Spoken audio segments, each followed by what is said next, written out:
Uh, so I want to start off with uh, our goals in a vessel safety check. We typically think of it as focusing on the vessel and the equipment, and we're doing power and sailboats, and we're increasingly doing paddlecraft. We're doing both experienced and inexperienced boaters. I think one of the first exams I ever did was a retired harbor pilot that has his boat examined every year and was very grateful for it. Just a great chance for him to go over all his gear and make sure that everything's in shape for the new season. And then for inexperienced boaters, there's a lot that we can do in terms of education. Uh, Basically, it's a free consultation where we can answer their questions uh, about gear, about safety practices, how to use radio, all sorts of things. We can also promote some of the things we do in the auxiliary, like our boating safety classes. And it's a great recruiting opportunity if we find people that would like to get involved in the flotilla. Uh, this is 1607's vessel exam performance over the last few years. Uh, I'll let you guess which year Frank Sproul was in charge here. Uh, uh, Basically, got people together a couple of times and really motivated us to get out there and do some exams. So, I think a lot of it has to do with setting some goals for ourselves and then following through on it. These are the individuals in our flotilla, and you can see there's quite a spread. Uh, if we can if we can get a few more people in and get our average up a little bit for the individual examiners, we can reach a lot more people. One of the things that I've really felt strongly in paddlecraft is that probably the most important thing in my view that we do is talk to people and educate them. And I think you see that here in this slide. Uh, if you look at accidents and casualties in 2018, only a relatively small percentage of them were from boat or equipment failure. Uh, many more from operator error, the environment, which again can get back to judgment. Uh, so I think it's very important for us to be able to think in terms of educating people, answering their questions, helping them be more better informed voters. This slide shows for deaths in 2018 for boating related deaths. 3/4 of the operators had uh, no boater safety education. 15% had a state course, 8% had some informal or internet-based training. But especially here in North Carolina, where everybody's born after 1988 is supposed to have boater education, I think it's very telling how important that education is. We need to think about how we promote these exams. One of the first things is just be sure we have everything with us when we're away from home. Uh, we can organize community events like here locally. We do things like the Blessing of the Fleet where I live. We have friends and neighbors that we can get back to each year. National Safe Boating Week. So there's a lot that we can do uh, to reach out and do these exams. Uh, Paddlecraft again is a very important aspect of this. A lot of times, if we're inspecting a sailboat or a power boat, that same family might have some paddlecraft right there. It's always good to ask if they'd like to have those examined and talk about the special issues with paddlecraft. Let's talk about the process and procedures. To become certified as a vessel examiner, it's a pretty straightforward process. There's some great online materials that I'm going to show you at the end of the presentation that include practice tests, the manuals, some practice, where you can practice a lot of those questions are going to be the same that you see on the test. There's online open book test that you need to score 90%.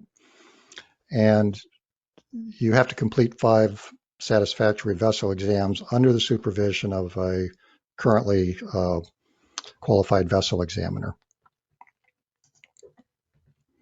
To maintain certification, you continue to do every year 5 exams. If you fail to do that, 2 exams under supervision, and then the 5 that you would normally do.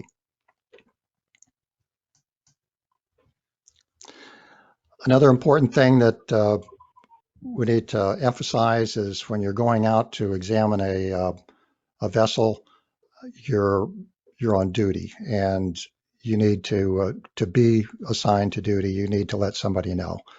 So let your flotilla commander, your vice flotilla commander, or the vessel examiner, FSO, just send them an email to let them know that you're going out to duty, and you'll be covered by the insurance, and basically be an official visit at that point. Roland, this is Frank. Yeah. You had a question from Keith Wilson. He said that he took the test last year, but has not yet had his supervised inspections. So can he still qualify this year? Do you want to take that one, Frank? We have, I think, some other experts on vessel examination on the line, so let's let one of them do it. Okay. This is Perry Taylor. I can answer that if you want. Go ahead, Perry. You know, it really doesn't matter, you know, if it crosses over years. The key is going to be when you complete the 5 supervised vessel safety checks and you send a certification request to DIROX, you know, they're going to look and see that he's passed the exam. And you know, but you know, and they'll see the 5 supervised vessel safety checks in the current year, so they'll be able to put it together. There is no statute of limitations on the exam itself. It's cleaner if you do it all in the same year, but when you submit the request up to DIROX, that when the flotilla commander passes it up, he indicates when he took the exam and when he passed it and the score. And then in the bottom section, he'll indicate the 5 supervised vessel safety checks and the dates of the checks. So it doesn't matter, bottom line. Okay, that sounds good. Hey, Roland, this is Jeff Michael. I was just wondering, I thought that the yearly requirement was 2 vessel exams, not 5. Are you sure it's 5? Yeah, it's 5. It's 5. Okay. 5, and then if you fall behind, you have 2 supervised plus your 5. Okay. Thanks. Okay. Uniform is pretty flexible. We have a polo shirt that's special for vessel examiners, which I prefer. And then we have the ODUs and the summer uniform. So really any of those, but if you're going out as a group, be sure that everybody's dressed the same. So when you award the decal, only the current decal should be displayed. So some people like to line them up next to each other. We don't do that. So you should either peel off the old decal and put the new one on, or place the new one over the old one. If the owner prefers to do that themselves, you need to be there to observe that. These decals are monitored pretty closely, so we can't just be handing them out or losing them. We need to keep track of them because there's a limited number, and it's not easy to get them if we can't report that we've actually done the exams. In terms of placement, the lower forward corner of a port side window is an ideal place. If there's no window, dashboard, or back of a seat, and it should be a permanently installed piece of equipment so that it can't be taken off the boat. To report your time, the 738 form is how you do it, and up here, your name. If you have a trainee that's coming along, this is where they would go. And then we report the power boats that you've inspected, the paddle craft, and the OPFACs down here. And then it should be sent to your FSO for vessel exams and your flotilla IS officer. Question? Yeah. With the new AUX 2 Is that going to affect that form? I think maybe it will. I This is haven't Perry seen Keller. how that's going to happen. This is Perry Keller. I can answer that. Okay. With the new AUX 2, the eventually, and it's going to take some training, but this form will actually be in the member's AUX 2 individual file. So you would indicate the same information that'd be on here. You're going to give yourself, credit, your member number, and then you're going to say how many given and passed. You'll scroll down and you'll select the fields that need to be filled in. Then you'll go ahead and submit it. You won't be, so the form is built into the AUX 2 system, just like all 7030 forms. And then you'll just submit it and it'll go up through your FIS chain to get entered or to get approved. And then it'll show up in AUX in your records. So the Okay, form is eventually going to go away, but not for a while. So you can continue to submit, even if you're not comfortable with the new AUX data 2, you can go ahead and still submit this form, and your FSOIS or SOIS will end up entering it in the system. All right, thank you. Thank you, Perry. So let's talk about actually conducting the vessel safety check.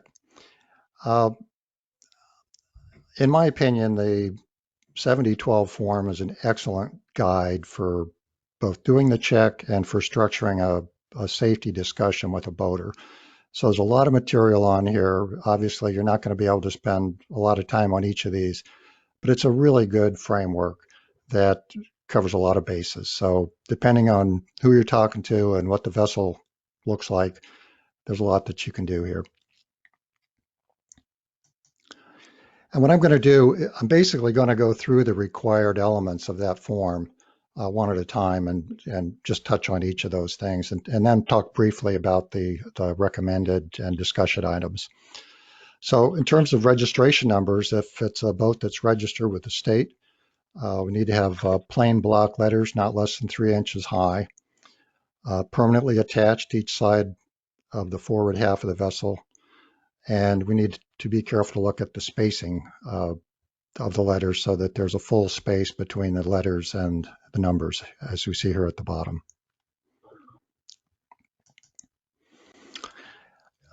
The registration or documentation papers need to be on board the vessel.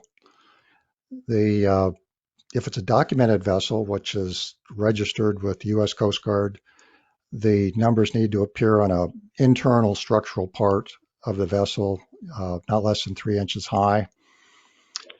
And it would also have the name and hailing port on the hull someplace, typically on the stern, a minimum of 4 inches high.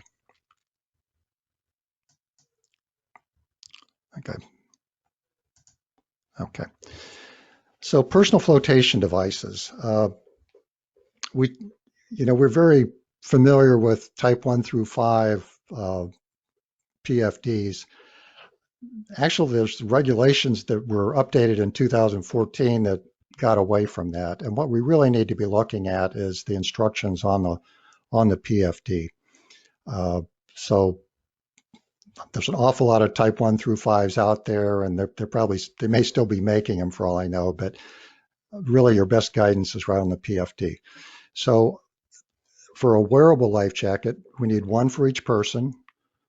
It's got to be Coast Guard approved. Good and serviceable condition, no rips or tears or bad mildew. Appropriate size for the user, and that's something we can demonstrate to people with children, show how to really get a good fit. And be readily accessible. And that means not in a locked compartment or manufacturer's plastic bag. So it can be down in a cabin, not necessarily out in the cockpit where the passengers are, but it needs to be a place that you can get to it. So it's different language here for a throwable device and for a wearable jacket. So this is readily accessible. For a throwable device, we need one per vessel. It needs to be immediately available, so it's more accessible than readily accessible. It's got to be right there next to you. and all vessels 16 feet or over except canoes and kayaks. Hey, Roland, Yes. this is Jack. Question for you on PFDs. You're doing an inspection with somebody that does not have anybody on board the vessel. How many PFDs do they need to show you to pass the inspection? It's kind of the honor system. I basically ask how many people do you take out on the boat, and kind of work from there. And if you know the children that they're taking out, you'd want to see wearable devices for children, that sort of thing. Okay. Okay. So when you're inspecting these life jackets, each one is going to have a label that gives it size, type, and whether it must be worn to count. So those things should be inspected. Again, has to be serviceable. And if it's an inflatable, it can only be used for people 16 years of old or older, 16 years of age or older. It needs to have a full status in its cartridge, the green indicator. And if it's a Type 5 device, it must be worn to count. So basically, these are important things that you can inform people about so that they know, how some of these things need to be used.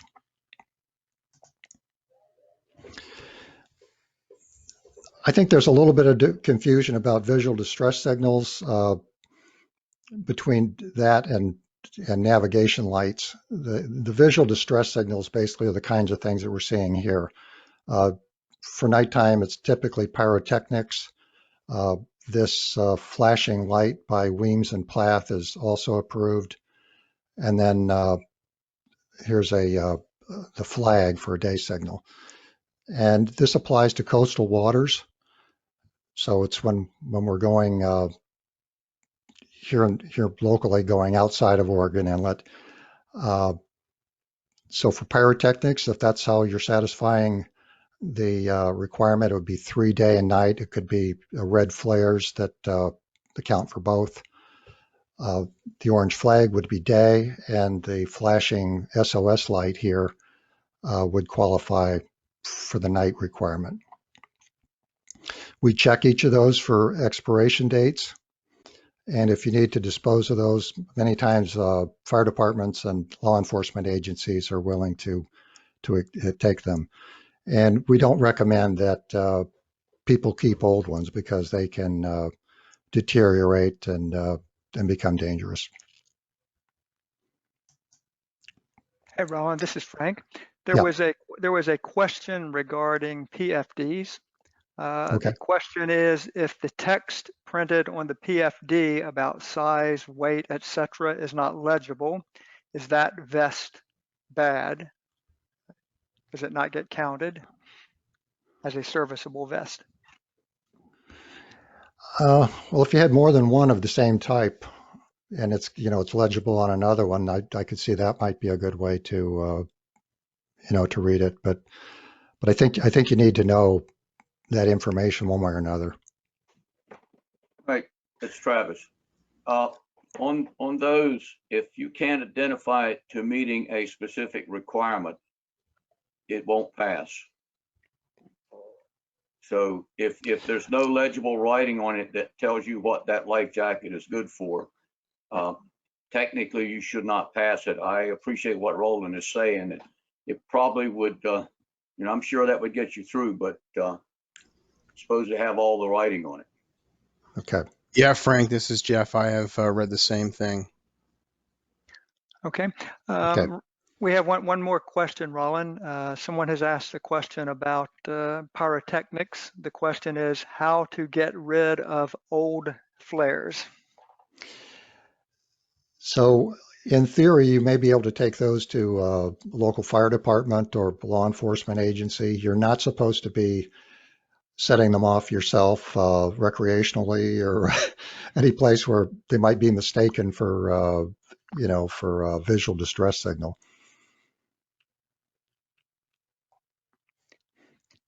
Yeah, I know on the Outer Banks, I think the Forestry Service was taking them from us. Okay. So again, the visual distress signals are when you get into coastal waters. There's not a, we don't have a requirement that they be used in inland waters. Although it might be a great idea to have them here. You know, Albemarle Sound is a pretty big body of water, and Pamlico Sound, but the requirement is really for coastal waters, and that's defined by here. We need to have an opening of less than 2 miles to get into what we call inland waters, and the coastal waters on the ocean side of that.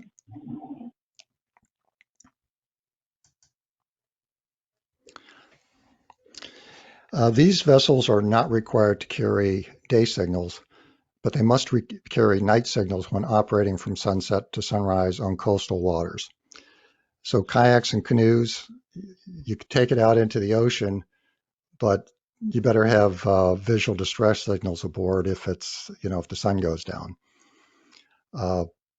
Recreational vessels less than 16 feet, vessels participating in organized events, and open sailboats less than 26 feet and not equipped with an engine.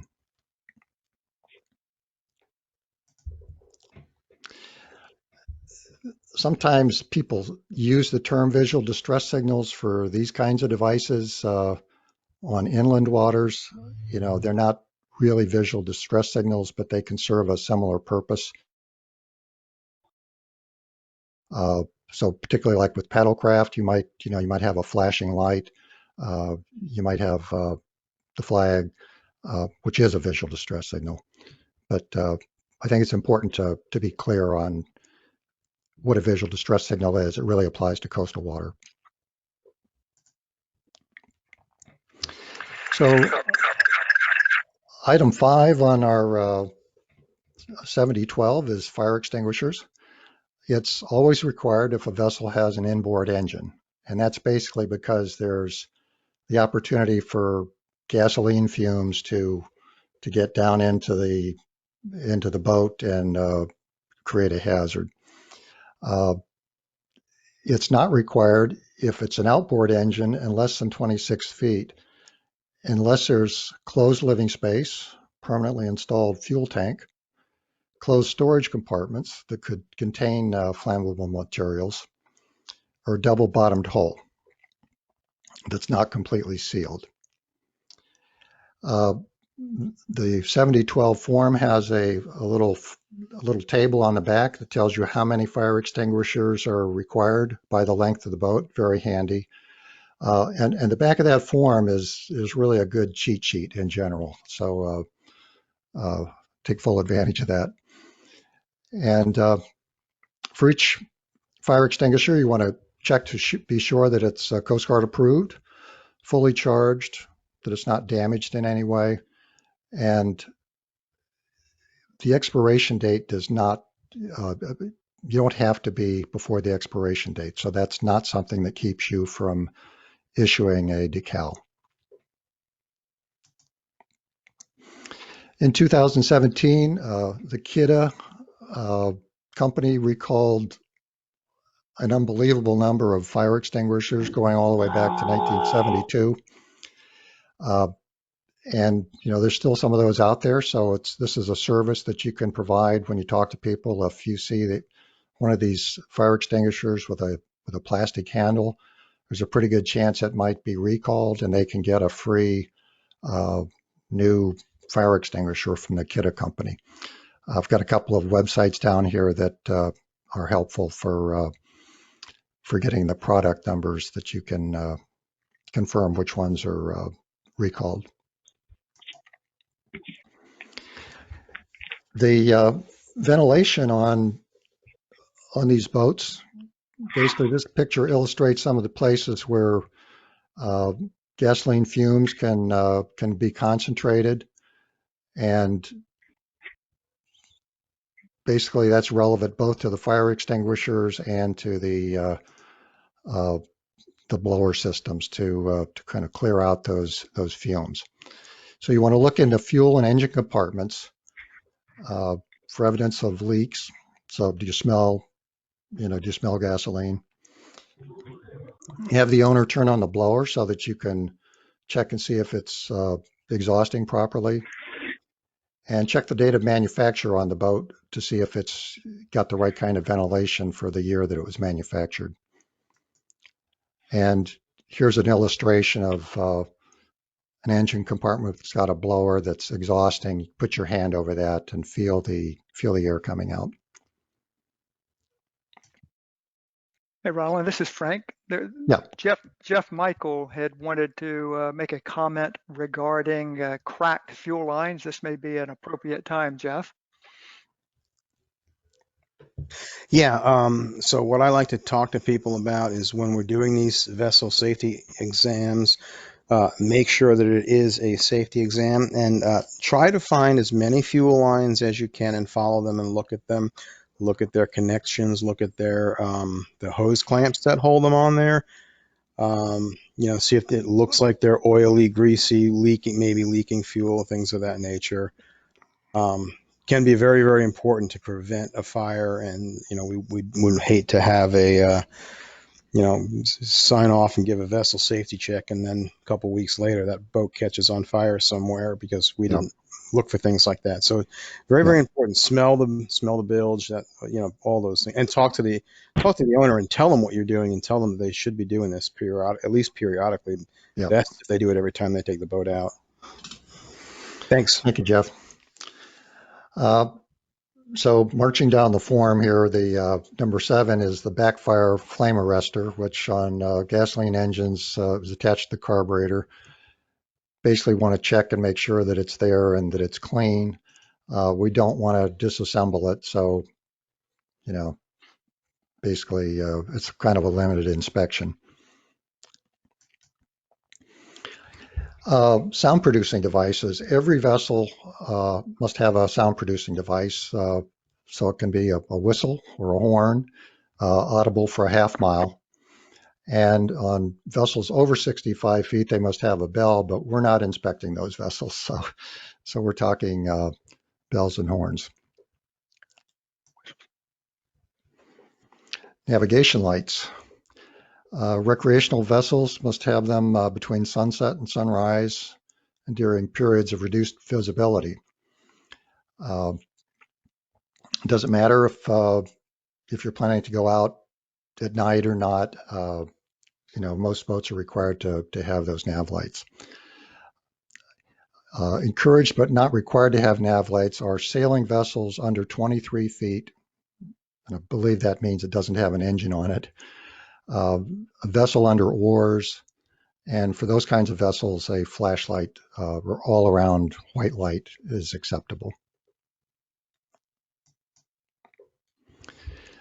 So I think one of the things that anybody benefits from in a vessel exam is just kind of going through and making sure everything works, and checking the lights it's kind of a two-man job. So, that's a just go around and make sure all the lights are working in the right place for that size boat. And, different kinds of boats are going to have different kinds of lights.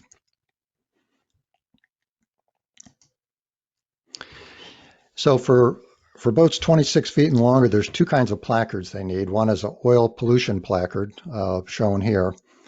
It needs to be in a conspicuous place in the machinery area or the bilge pump control.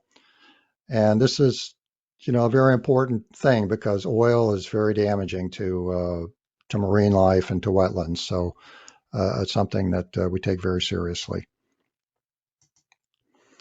The other placard on boats 26 feet and longer is the Marpole garbage placard, and it shows all the conditions for how garbage can or cannot be discharged, and particularly plastic can never be discharged or should never be discharged. So Frank asked me to take a look at marine sanitation devices. So I took a deep dive into the marine sanitation world here. So it turns out that raw sewage from one person produces equivalent pollution to the treated sewage from 10,000. So it's very important that, if you have a type 1 or a type 2 marine sanitation device, that it's working properly.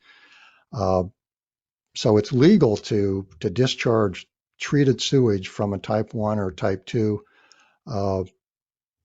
basically in the coastal waters, typically, and in, the inland waters in many cases, not on enclosed lakes or rivers that are not, they can't be navigated from the outside.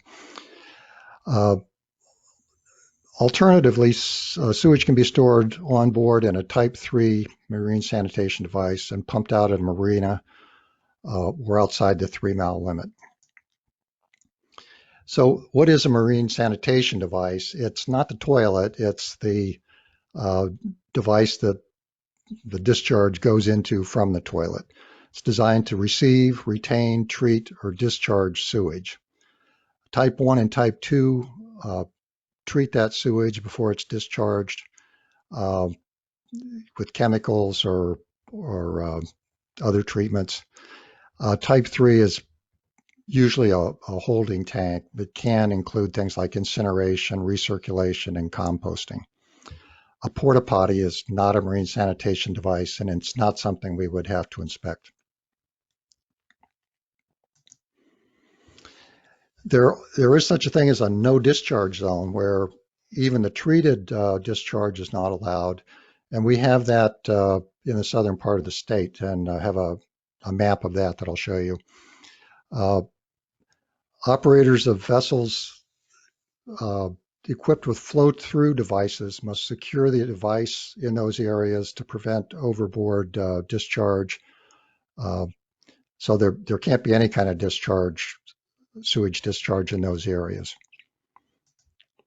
And this is the southern part of North Carolina. We got Pender, New Hanover, and Brunswick counties. And you'll see these inland areas here, these inland waterways are no discharge areas, as well as the first 3 miles of ocean going out are no discharge areas. And those counties got that designation by applying to the Environmental Protection Agency. And so if you take a boat through there, regardless of what kind of MSD you have, it needs to be locked off so that there's no discharge from it into those waters. That can be done by closing and padlocking the seacock. You can remove the seacock handle. You can put a wire tie on it, or you can take the toilet door handle off. But you need to be sure that in those areas that there's no discharge. Boats of 39 feet or longer should have this current edition of the nav rules aboard. It can be electronic if preferred. And there are some additional requirements in North Carolina that are described in the Vessel Operator's Guide. We typically carry that along, and if the owner or operator doesn't have it, it's a good idea to give them a copy. So the boater education certificate for the operator, if they were born after 1988. The people on a PWC must wear an approved life jacket at all times. Children under 13 must wear an approved life jacket. There needs to be a kill switch lanyard that's used on personal watercraft. And there needs to be an exhaust muffler on engines that operate that have an open air exhaust and operate above 4,000 RPM. So, this may be something that doesn't come up a lot, but good to know this kind of information if it comes up. The overall vessel condition, we mentioned earlier, the fuel lines, same goes for electrical systems. You don't want to have the electrical system exposed to spray. if there's a galley or heating system, make sure that there's no gas problems down in there. A clean bilge is important because that's a way where you can get oily discharge into the outside when it's pumped out. And the free of deck hazards. One of the test questions on the test exams is if you have a bunch of loose diving tanks laying on the deck, is that cause for not passing, not awarding the vessel safety decal? And the answer is yes. That's a hazard.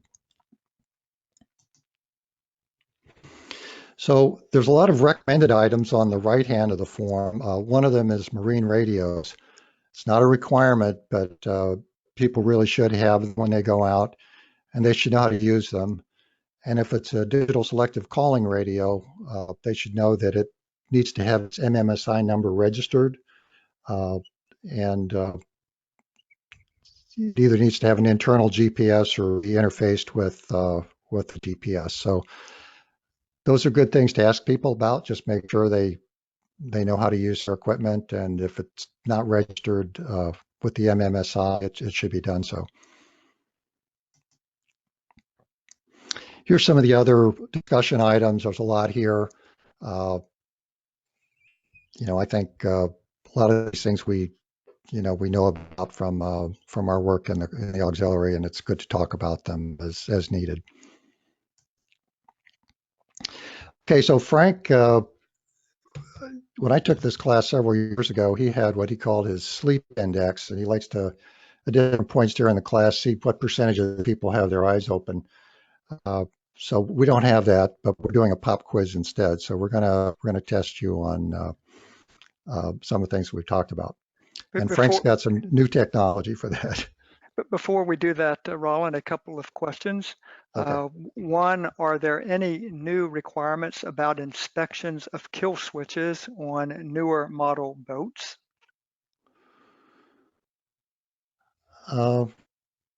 Not that I know of. I know the federal requirements require them for personal watercraft, kill switches or the circling. I don't know that there's new requirements. I know they're recommended. The kill switches and the lanyard is recommended for power boats in general. There's another question about, first it's a statement and I guess a question. Many boats have wimpy horns, sound producing devices. So do you pass them if they have a wimpy sound producing device?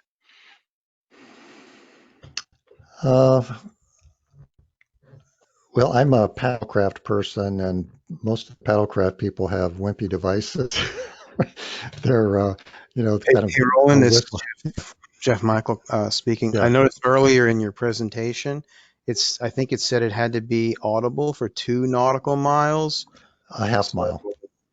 oh, half It's a mile half, was it? Okay. So yeah, there half was mile. a distance it had to be audible from. So that would probably answer the wimpy question if you can. What I've found is that in the real world, when you get out of the water, you get just a little wind going the wrong way, and it's half mile is a long way. You know? It's certainly when you're just blowing a handheld whistle. I've had the experience of people not being able to hear at all. But yeah, I would certainly encourage people to have one of those air can horns, something of that nature that really puts out a good blast. Okay, this Travis Roland, if I might. There's no requirement though, recommended, I totally agree, but there's no requirement for boats or vessels under 12 meters to have a horn. You Yep. can, so anyway, just clarification. I know you said that, but I just want Yep. to point it out again. The other thing about whistles, in paddlecraft certainly is we want to see them on the life jacket, and I think that's a good practice generally, so that even if you're in the water, you've got a sound device. There was one other question, Roland, regarding PFDs required for stand-up paddle boards, but I think we'll cover that in the paddlecraft section. So Okay. So I'm going to go very quickly through paddlecraft. We've got actually a video presentation that is posted online. I'm going to show you how to get to it. So I'm going to go through this very quickly and just tell you how to get to the other information. The 7012A is the form for paddlecraft. Even more than for the 7012, I think the real value here is the discussion with people and not so much the inspection of the vessel and the gear. But the required items are pretty limited here. The whistle, the life jacket, and the overall condition of the paddlecraft. There's some discussion, and things you can check down here on nav lights, but if they're not going out during at nighttime or on the ocean, those really are pretty limited as well.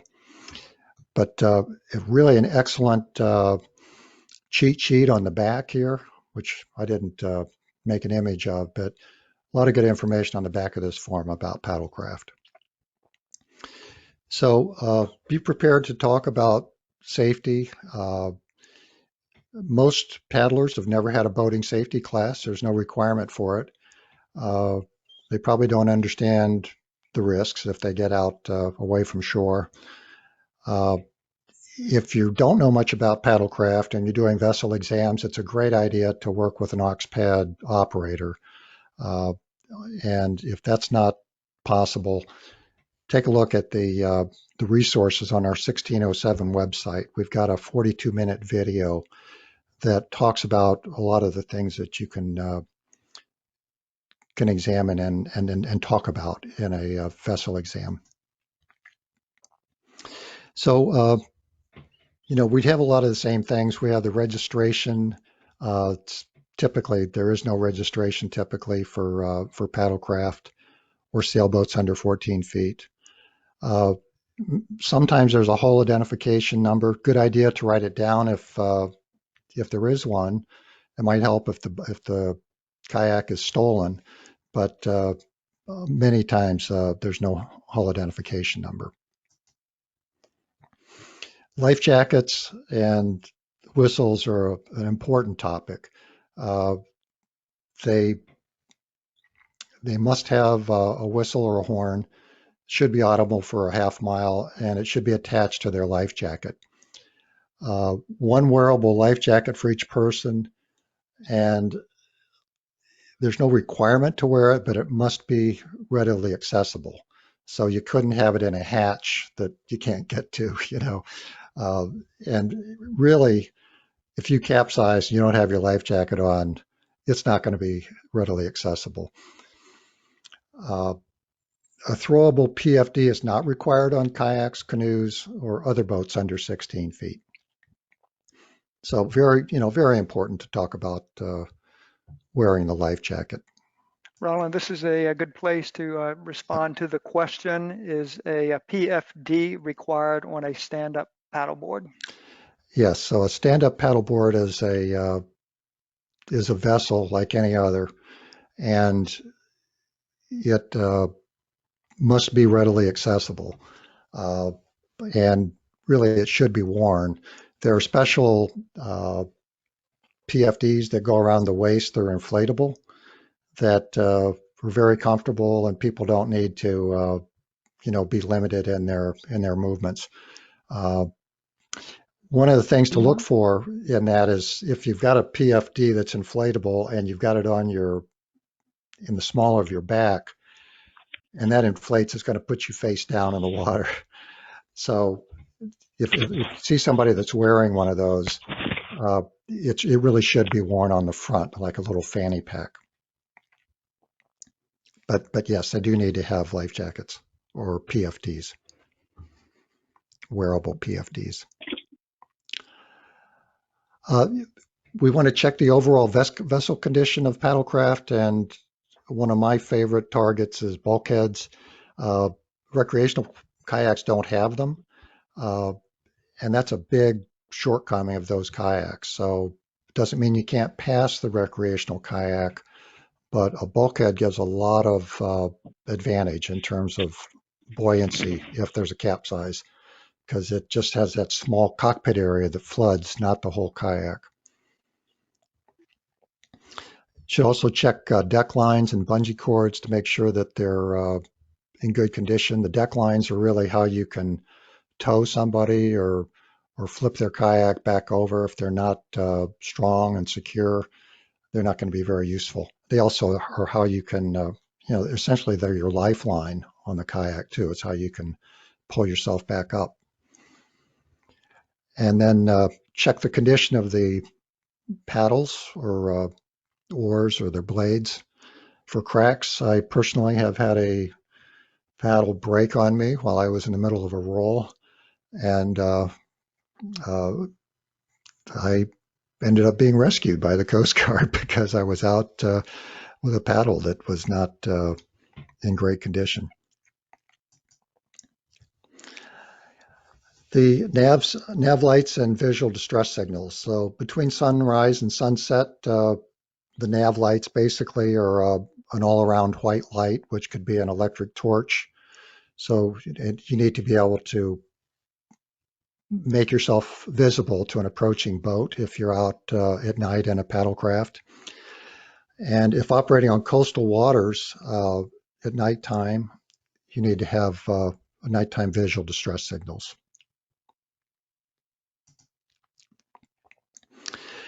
The decal should be placed where it can be easily seen on the forward of amidships on the port side. And we really like to get these if found contact stickers into people's hands. I think it's, for one thing, it's a good way to engage people because it's, if their kayak is lost or blown off a dock, it'll have their information to get it back to them. And if they're, if they are capsized and out there and their kayak blows away, it's going to help people find them. If it does blow off a dock, it could help the Coast Guard not do a search too, which is a big savings for the Coast Guard. Let's just spend a few minutes on operational facilities.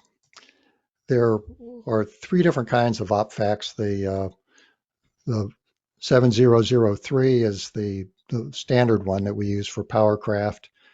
We have personal watercraft. We use a 7008. And then a kayak for OXPAD is 7009. We also use these forms to remove a facility or to enter a new one in the database. So we need to make sure that the owners are identified and enter their member ID. If they're not an auxiliarist, we enter that. And if there's multiple owners, that's indicated. We indicate who's an authorized coxswain. We can say all authorized cox if the owner's on board, but if the owner's not going to be on board, they need to be identified individually.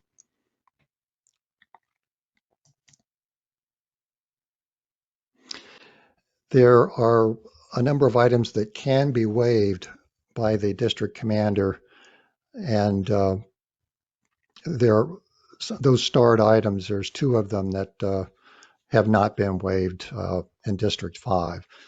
So we need to be sure that we carry the extra anchor and line and the skiff hook. And the radio check is not required, but it's something that really should be done. So that should be done. So this is, a pretty thorough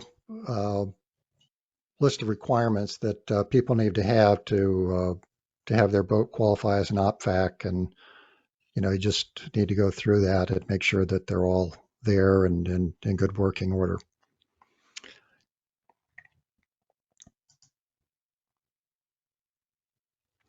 So you report your time. Well, if the OPFAC passes, you report it on the 7038. as a as an OPFAC inspection. If it fails, it also goes on to the 7038, but it goes on as a regular vessel safety check.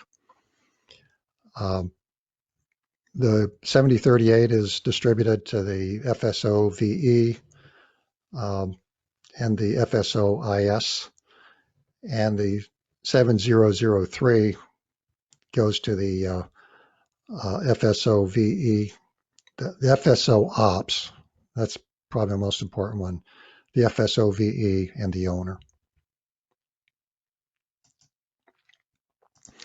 So there are some great resources out there for people that are either studying to become a vessel examiner or looking to brush up. The first place is this website. If you Google, once you sign into the auxiliary website, Google how to become a vessel examiner, and it'll take you to this site. But once you get there, you've got the vessel examiner's manual, which has got a lot of good information all in one place. We've got the instructions on PWCs and paddlecraft. We have links to the forms warehouse, all those forms that we just talked about, and links to the National Testing Center. So this really is a very good set of resources all in one place. If you're going to be doing paddlecraft exams, I really encourage you to go to the Flotilla 1607 website, sign in, and look under the member resources, the AuxPad resources. And we've got a lot of information there, including a 42-minute video on paddlecraft for vessel examiners. Talks about the kind of equipment and the kinds of education that people should be considering if they're going to go out paddling. This is also a Coast Guard website, the information for recreational boaters. It's got a lot of some of the statistics that I started off with at the beginning came out of this. Just good information for the public and, about boating safety and education. A lot of good things here. And also I think we want to, we want to be promoting our boating safety classes. So I think, I'm not sure if you can sign up for those here, but certainly your local flotilla. So I think that that concludes my material. Are there any questions that we want to bring up? And we have one more thing after questions, but Hey, Roland, Jeff Michael said he in a chat he wanted to say something about cracks and paddlecraft. Jeff, you want to do that now? okay. Yeah, sure. And I think you covered it. I noticed one of your bullet points covered it, but I just thought it was especially important. I have found cracks from time to time in paddlecraft, and they're very difficult to see, but they still leak. Also, the keels, when people drag them across the parking lot, can get very, very thin. So these are things you want to look at and bring up to the owners, especially since the owners of paddlecraft are probably the least educated people on the water. So again, a safety thing that we don't want to be putting safety stickers telling them they're safe when they're not. So look very carefully on the whole hull because the cracks can be very, very subtle. I think one of the Raise hand. for me, it's frustrating when I'm looking at a recreational kayak that's not in good shape. What I want to do is just tell them like you should get a better kayak, and that is part of the educational process. I think to point out kind of maybe if there's a crack or something that's wrong with their kayak, but it's also maybe it's just not an appropriate vessel for getting outside the harbor. Maybe it needs to be something that's very limited in where they take it. Roland, I believe Robert Smyers has his hand up, so perhaps he has a question. Okay. Robert, do you have a question? Yes. Since the auxiliary's main objective is boating safety, we're up here in Pennsylvania. If a personal friend of ours comes to us with his boat or kayak and asks us if we can do his boat and kayak, can we do it as a friend, not as an auxiliarist, and give him the decal? Well, you can do it as an auxiliarist. I'm not sure why you wouldn't do it as an auxiliarist. But No, yeah, you should do it. Hey, Roland, Bob, are you talking about right now because of the pandemic? yes, we're on Oh, standby. okay, Okay. okay. Okay. Well, you have to be careful Yeah. about that. So I would, if you gotta, about the, social distancing, and are you traveling anywhere? Is he putting the boat in your property? Well, we would be going to their personal. Yeah, okay, I see what you're saying. We can't go to a personal friend. You can't go to assignment to duty and do a vessel exam. No, I mean, so it's a little catchy, Bob, but I think if your friend can be patient for a few more days, we may have something coming out on this. So right now there has been some talk about doing OPFAC exams via videos and things, and I know that there was an exploration of doing VEs that way, but basically the DCO has said you can't do VEs that way. So Okay, I would just recommend you hold off for the time being. okay, thank you. Yeah, I think that question came up at the beginning of the whole business of virtual exams, and as there's a lot of there's going to be a meeting, I think, on Tuesday. If I'll pass over to Perry Taylor and Travis for any closing remarks, but before that, any other questions? Perry, how about you? Do you have any remarks?